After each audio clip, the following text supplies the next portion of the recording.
share us shortly where have you volunteered and what have been your tasks? So my name is Susanna and I'm now 26 years old and I come from Finland and I have a visual impairment, meaning that I am almost blind. And I use a guide dog and read Braille and things like that. And I volunteered in Austria, in Vienna during 6 months, and I volunteered there in a youth exchange organization called Grenzenlos. And my task there was to create a blog and podcast project. What was your motivation for volunteering abroad? I kind of wanted to challenge myself and test how it is to live in a foreign country independently for a while.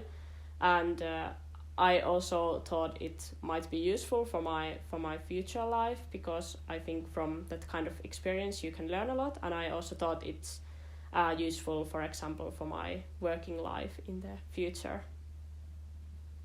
What did the volunteering experience abroad give you?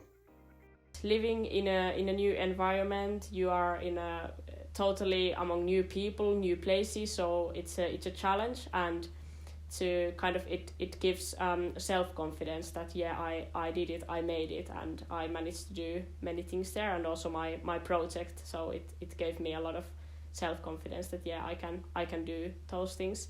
And of course it's I also learned many new things like language skills. What can an organization benefit from cooperating with a young volunteer with disabilities? It can bring a lot of new perspectives and, for example, new working methods. For example, when I volunteered in Grenzenlos, and I always had my guide dog there, so they also needed to a little bit modify the office so that it's accessible for a guide dog user. And also, for example, there was a small kitchen in the office, so create an order that the plates and the cups are not every day in a different position, because then it's for me hard to find them. What obstacle did you face during your volunteering experience? From the beginning, the challenge was that there is not always so much knowledge about those special arrangements that can be done. When I wanted to volunteer, everyone said it's possible and it's fine and we will support you, but still it's a lot of work to search how to do things. I know that I need assistance and I need to take my guide dog with me, and I need some orientation training there.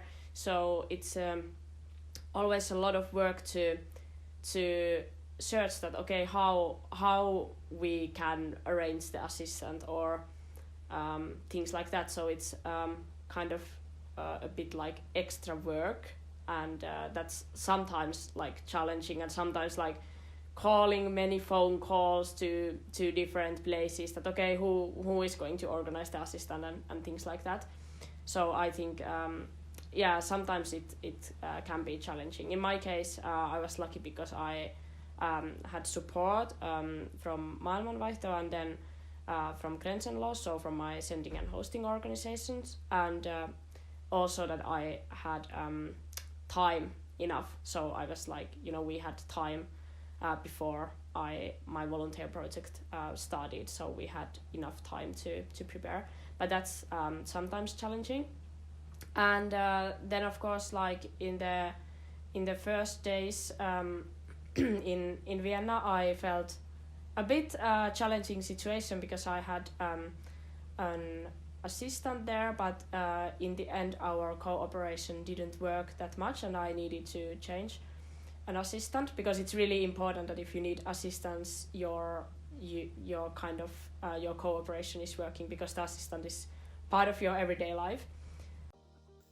What kind of support did you get for overcoming these obstacles?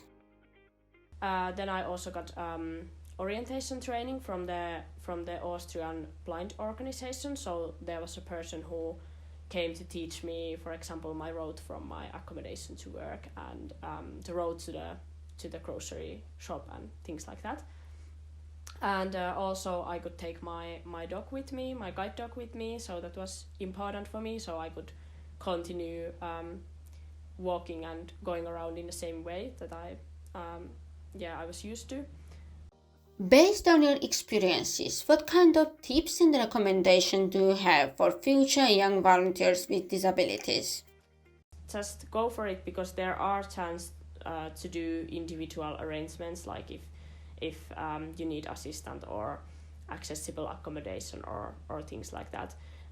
Then I would advise that when you decide that, okay, I want to go, start the preparation early enough, so that you have enough time to talk with your sending organization first and then with your hosting organization, but so that you have enough time to plan how to do everything, and okay, how to arrange and organize those special needs arrangements. So it's good to be good in time in contact to the organization, so that there is like enough time. For example, in my case, I think we prepared like half a year or something. So it's or in the end like year, because my due to the COVID situation, I went a little bit later than I was like planning. But yeah, from half a year to year, I used for preparation. And then another tip is that you are the volunteer yourself, you are the expert of your things. So maybe the organization, they don't have experience, or even if they have hosted a volunteer with a disability before, everyone is different. So just be honest and tell what you need, because it's your right to get the arrangements that you need. How could the European Solidarity Corps better reach young people with disabilities to tell them about volunteering opportunities? Still, there are many young people with disabilities who don't know that these kind of projects are also accessible. I mean, they probably don't know about the opportunity to get those special arrangements or individual arrangements. So yeah, I think there could be even more like awareness raising, and maybe that could be done in cooperation with disability organizations.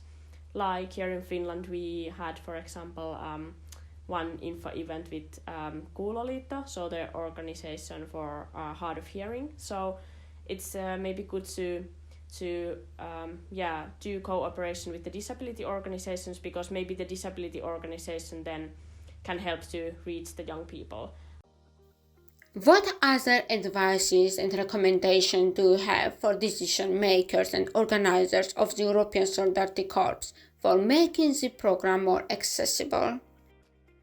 My main message would be that stay open and keep the support available for all. What greetings do you have for young people with disabilities who might be interested in international volunteering? The volunteer experience was really important for me and kind of life-changing experience, so I really recommend it for all.